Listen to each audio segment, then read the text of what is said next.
Hi. Hola. Hi, hier ist Mr. Özil. This is Michael Bradley. Hey, I'm Memphis. Hey, Hola. Hello. I'm here with soccer.com. Soccer.com. Soccer.com. and I'm talking with my friends soccer.com. See you soon.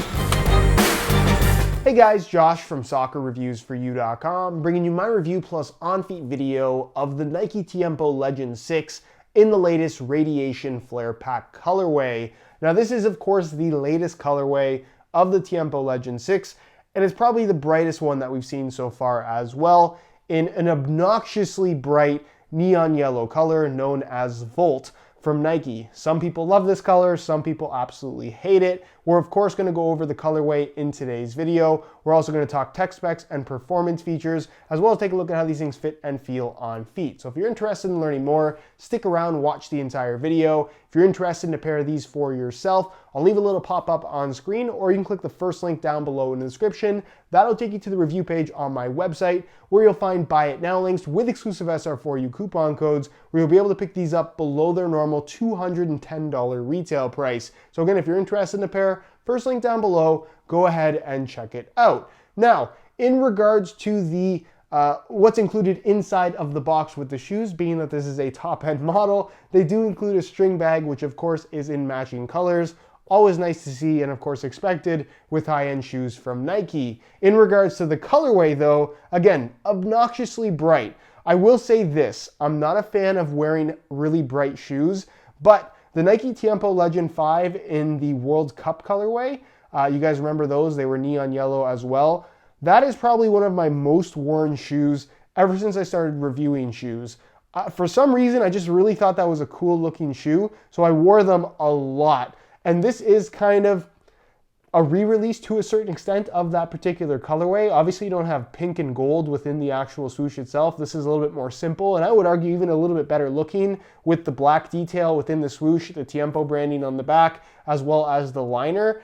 But again, they're not for everybody. They're super, super bright, so if you're looking to stand out with a pair of Tiempos, that I guess is not the type of shoe that most people buy to stand out in, these will do that for you, but again, it really is a matter of personal preference. If you like bright, if you like Nike's Volt yellow color, there's a lot to like about this particular colorway of the Legend 6, but let me know what you guys think of these down below in the comment section. Now, in regards to performance and tech specs, if you guys want to learn more details about everything regarding what it's like to wear this shoe, and I guess want to see the shoes in action as well, I'll leave a little pop-up on screen to my playtest video of the Legend 6. So if you haven't seen that and you want to see it, go ahead and check it out. Now, for the sake of this video though, I'm going to go over some basic tech specs that you should know in regards to this particular shoe. And I guess regular watchers of this channel know that this is my personal favorite shoe to wear. Even with all the new releases that have recently come out, I still would say that the Legend 6 is my personal favorite. And the main reasoning for that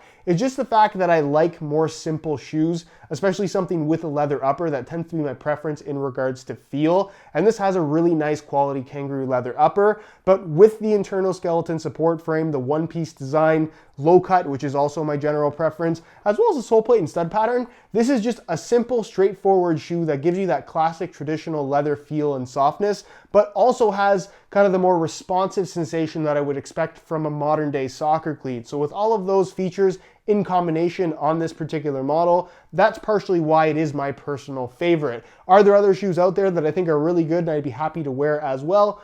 Absolutely. But again, if I'm giving one modern day soccer cleat the title of my favorite, it would be the Legend 6 for those particular reasons. Now, with this shoe, like I mentioned, you are getting kangaroo leather for the majority of the upper, basically from the curvature of the Nike swoosh forward, running through the forefoot and toe box area, and of course, ending on the same side here on the medial side around the curvature of the Nike swoosh, you have a quality premium kangaroo leather upper, which again, has this nice, soft, familiar sensation to it. That's kind of what I like about leather shoes, is that they don't necessarily all feel the same, but there's a familiarity about that particular style of material that I just am a big fan of. If you haven't worn a leather shoe before and you're interested in trying one out, I think that the Legend 6 is definitely a good starter boot that'll give you a good experience with a leather shoe, if that's kind of what you're looking to experience. Because I know a lot of people growing up, these younger kids now, synthetics have kind of been the trend. They've taken over the high-end soccer cleat market, so they've never really worn a leather shoe, and I think this is a great example of how good a leather shoe can actually be, especially with the modern innovation that they've incorporated. Now, the leather itself, good softness. It's only going to get softer as you wear them in, and it's not overly thick. It doesn't have a bulky sensation on your foot, but you still get that soft and kind of plush padded sensation on the ball that leather is so famous for. What's interesting about this shoe is the lack of stitching on the upper. Normally that would be there to reinforce everything. There still is some here, but the majority of the actual structure to the upper is provided by the internal skeleton support frame, which is where you actually see these lines and the crisscross pattern there on both sides of the shoe. That's actually the liner on the inside that is providing that structure. So it's a synthetic material acting as a support frame, if you will, that does its job in terms of keeping the structure of the shoe. You're not really going to find these overstretching, and you also get a good amount of, I guess, lockdown when you're kind of pushing from side to side, making those quick lateral cuts, where normal leather shoes can often stretch a little bit too much and kind of have that sloppy sensation. You don't get that from this model because of that internal support frame. It gives you that nice, tight, secure sensation, but you still get the softness and flexibility of the leather, which is something that you really can't get from anything else currently out there in regards to leather shoes. The upper also is kind of unique in that it does feature this one-piece design where you have kind of a memory foam type material running through the middle of the shoe where it's bonded with the leather, kind of creating a one-piece enclosure. And that one-piece enclosure, again, does its part in terms of keeping the midfoot nice and secure. It doesn't have that sloppy sensation that some leather shoes can have. And it's part of the reason why, again, I really am a big fan of the Legend 6. Other features you're going to find on the shoe is, of course, ACC all conditions control, your wet control element. The branding is listed right there on the upper. Again, not really a big deal, but you will find it in all the top end models from Nike. And then moving on to the heel area, of course, it is a low cut shoe. I don't necessarily see them making a mid cut version of a Tiempo. It could happen. I wouldn't put it past Nike by any means, but for me personally, I do tend to prefer low-cut shoes, and I am happy with the cut of the current Tiempo, so hopefully that does not change with future models. Nonetheless, low-cut, internal plastic heel counter. The liner on the inside is a slightly textured synthetic leather material, but for the most part it is pretty much completely smooth in terms of what you can feel. Decent amount of padding back there as well. The insole fully removable. I'll give you guys a quick look at that. It features this nice kind of synthetic suede lining on top, which I'm a big fan of, a yellow foam base that has a decent thickness to it, and then pour-on foam inserts in the heel and forefoot area, just providing a little bit of extra underfoot cushioning. Overall, it's a solid insole, nothing too crazy, but it definitely does get the job done. And then moving on to the sole plate and stud pattern, they kept things very, very simple with the Legend 6. It's a standard TPU plastic construction. It's not overly thick. It's very, very flexible. Doesn't require a lot of break-in time. And again, it just plays to the overall natural sensation that I think a leather shoe should have. So I don't have any issues with it at all. And then of course, this being the firm ground stud pattern, you're gonna find that you get bladed studs in the heel and then conical studs in the forefoot. It's a stud pattern that we've pretty much seen from the Tiempo line since it first became the Tiempo Legend. And I don't really feel any need for them to change it. It's had its tweaks over the years, but for the most part, it's remained the same, and it works extremely well. It's surprisingly aggressive given the way that it looks. It's got good stability to it, and it just performs, like I said, as you would expect it to, but even a little bit better than that. So overall, very good stud pattern. Nothing too fancy about it, nothing too gimmicky about it. It just gets the job done, and that's kind of the best way to describe it. The only other thing to talk about here is the weight of the shoe, which, again, for a modern soccer cleat, that's something that I know some people won't be quite as happy about or quite as pleased with. In a size 9.5 US, these guys weigh in at right about 9 ounces or so. So not the lightest thing in the world. I believe 9.1 ounces for this particular pair.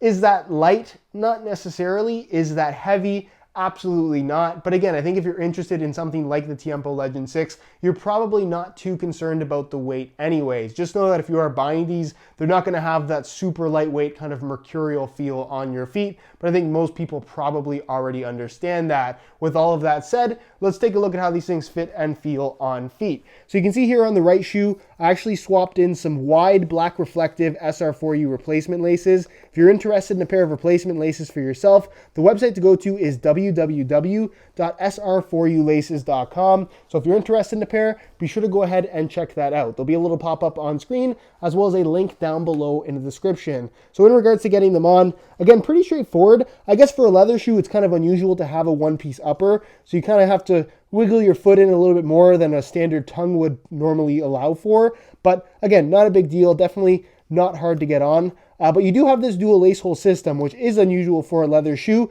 But again, it really does add to the lockdown. What I like about these dual lace hole systems from Nike is that when you actually tie the laces and pull them, it kind of maintains the tension a little bit better than a single lace hole would provide. And you can see closer towards the top, the tongue does become independent and you do get kind of a single lace hole system. So it is a little bit more normal towards the top versus, I guess, the bottom 2/3 of the actual lacing system. Nonetheless, it does work quite well and it's very effective in terms of getting a nice secure fit on your foot. So I'll tie these up and just tuck that into the side because that's something that I like to do. Nonetheless, put these on again. You can see that this is fully independent right here. So that is giving you a much bigger opening to actually get your foot in. You grab this back piece, just make sure you're not putting too much pressure on the back heel area, slide it in, and that's pretty much it. Not a big deal whatsoever. Tuck that back in, tie these up really, really quickly here. And also this memory foam tongue, it's pretty much the same thickness as the rest of the upper, which is good in regards to touch. You get this nice seamless sensation when making contact with the ball, but it also does a really good job of cutting down on any possible lace bite. So even if you tie the laces really, really tight, it's still nice and comfortable across the top of your foot, which is definitely a good thing. So I'm just going to tuck these in really quickly. And here is a look at the Legend 6s on feet. Again, out of the box, I would say that these are very comfortable shoes. As with any leather boot, the leather is going to get softer and stretch to a certain extent as you wear them in. You're not going to get a ton of stretch out of this particular upper. Again, it's going to really vary on the shape of your foot. If you have wider feet, you're going to get a little bit more stretch from the shoe. If your feet aren't as wide, the skeleton support frame is going to, for the most part, maintain the shape of the shoe pretty well, but it still will have that kind of custom fitted sensation that a leather shoe will normally provide. They're just not going to overstretch, which is definitely a good thing. It's got a nice snug fit out of the box, which I guess is different from most leather shoes, especially if you're comparing it to something like a Copa Mundial, for example. So that is, again, kind of a modern node that you do get from this shoe versus other leather models out there. But overall, very comfortable out of the box, good flexibility to it, and it gets even more comfortable after a few hours of wear time once everything kind of softens up a little bit from the heat coming off of your feet.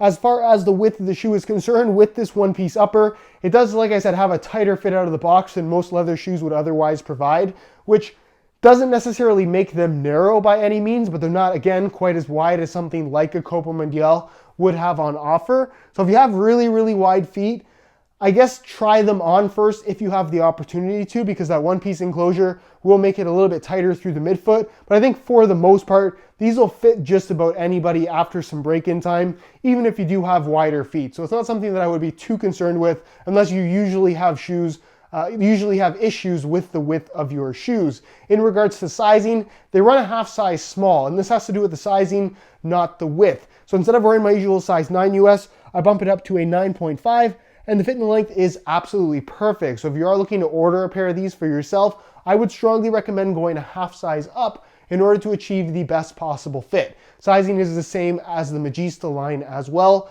just as an example. So that is pretty much it, guys, for my review of the Radiation Flare Pack Nike Tiempo Legend 6. If you're interested in a pair of these for yourself, I'll leave a little pop-up on screen, or you can click the eye in the corner of the screen, or the first link down below. That'll take you to the review page on my website. And on that page, you will find Buy It Now links with exclusive SR4U coupon codes, where you'll be able to pick these up below their normal $210 retail price. If you have any questions regarding these shoes, leave them down below in the comments, and I definitely will get an answer out to you. If you enjoyed today's video, found it helpful and informative, be sure to support it with a like. Subscribe if you haven't already for daily videos on all the latest and greatest soccer gear. You can find all of my social media information linked down below in the description as well. And other than that, guys, hope you enjoyed today's video, and as always, thanks for watching.